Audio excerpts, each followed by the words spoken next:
Hi, my name is Patricia, and I would like to talk about the evolution of psychology through the ages. Let's start with the definition of psychology. If we define psychology as the formal study of the mind and a more systemic approach to the understanding and curing of mental conditions, then the ancient Greeks were certainly leading proponents.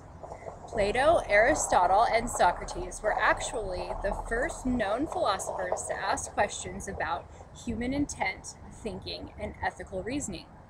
In Parapsyche, Aristotle's psychology proposed that the mind was the first entelechy, or primary reason, for the existence and functioning of the body. Aristotle believed that mind and reason could exist independently of the body. Aristotle was actually the first behaviorist who can be considered the foundation for famous theories created by B.F. Skinner and Pavlov. Socrates was the first philosopher to study ethical dilemmas and was a pioneer in the study of why we do the right thing. You can read more at www.experiment-resources.com, aristotlepsychology.html. In the Dark Ages, St. Thomas was a scholar who's well known for his attempt to reconcile Aristotle's theories with Christianity. He believed that the soul is in the form of the body. Without the body, there could be no personality in the soul. St. Thomas saw 5 faculties of the soul. 1, the vegetative faculty, which is involved in food, drink, sex, and growth. 2, the sensitive faculty, or our senses, plus the common sense that binds sensations together. 3, the locomotor faculty, which permits movement. 4, the appetitive faculty, which consists of our desire and will. 5, the intellectual faculty, thought and reason. This classification of the 5 faculties is similar to subject matter of the classes taken in studying psychology today. St. Thomas was a free thinker of this time, and there were many people who did not agree with him. The first would be Roger Bacon, a Franciscan monk and scientist who pointed out that reason does actually need experience in order to have something to reason about. Hint of modern empiricism in the Middle Ages. St. Thomas's severest critic was John Duns Scotus. He believed that the authority of the church was everything. The will is supreme and intellect is subordinate to it. Although a conceptualist like Thomas of the thing, the idea, and the name, he felt that it was the individual thing that was the most real. And my source here would be www.ship.edu on history of psych. Another noteworthy event in the history of psychology would be the published work of Charles Darwin. The cultural reaction of his book, Origin of Species, was a great instigator of the conflict between church and physical science. In 1859, Darwin published his masterwork, The Origin of Species by Means of Natural Selection, and the book was an instant success. There was, of course, a great deal of debate, mostly concerning the contrast between traditional religious explanations and the natural world. So natural selection, being the topic of the book, was hotly debated between people then and now. Mostly they have the side that says that God created us, and this is their belief of Adam and Eve and all the stories in the Bible. People believe, yes, this is true. And other people who support Darwin believe that evolution is the cause of our creation.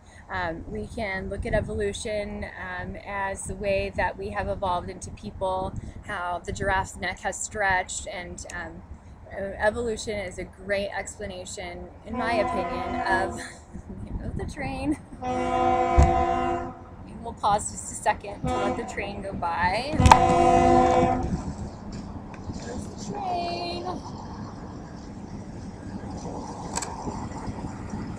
There it goes.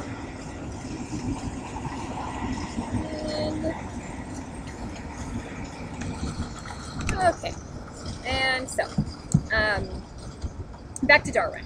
So, this theory is called Lamarckianism, and it's a natural selection. It's a major competitor So he also published The Variation of Animals and Plants Under Domestication.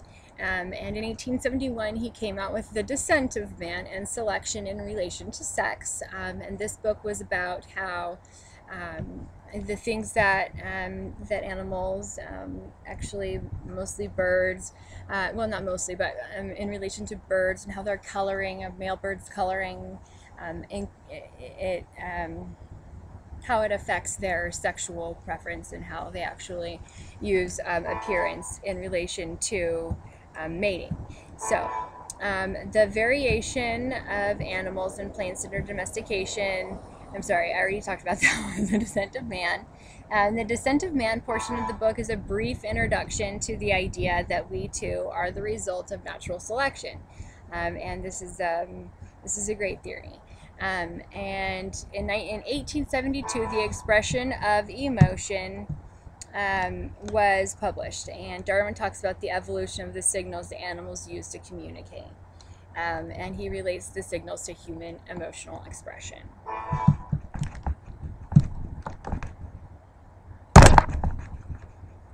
Okay, and so here we have our next, here we have the next topic of discussion here, and I still want to stick with our 1800s because this was a very important time. And Herbert Spencer was another writer who wrote a book called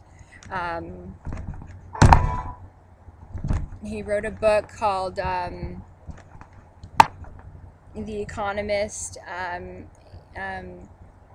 He wrote a book called The Principles of Psychology, and this became part of a series of books called The Synthetic Philosophy, included biology and sociology as well as psychology, and this is how social Darwinism came about. Other writers and works would surface in the 1800s that would ultimately help usher in the practice of psychology as it is widely known today. This information is also part of the last source, which I quoted at www.ship.edu, and it is historyofpsych.html that I'm quoting here. And let's move on. Let's move a little bit further into the early 1900s, and let's get down to the real meat of psychology. The father of psychology, I have to bring him up, of course, would be known as Sigmund Freud, and I would like to mention his work as it is the beginning of formal psychology, and he is widely known as the founding father of psychology. Sigmund Freud published a book in 1900 called The Interpretation of Dreams, and he introduced the wider public to the notion of the unconscious mind. In 1901, he published another book, The Psychopathology of Everyday Life, and this work would introduce to us the notion of psychosexual development, he talks about the Oedipus complex, that in children and boys there's sexual attraction towards the mother and sense of jealousy, and a point of hatred toward the father, and he later developed a parallel theory for girls. This information is from www.pbs.org, and I have a more complete listing of sources included in the text documents. That is going to be the end of my video on psychology and how it has evolved through the ages. I learned a great deal more information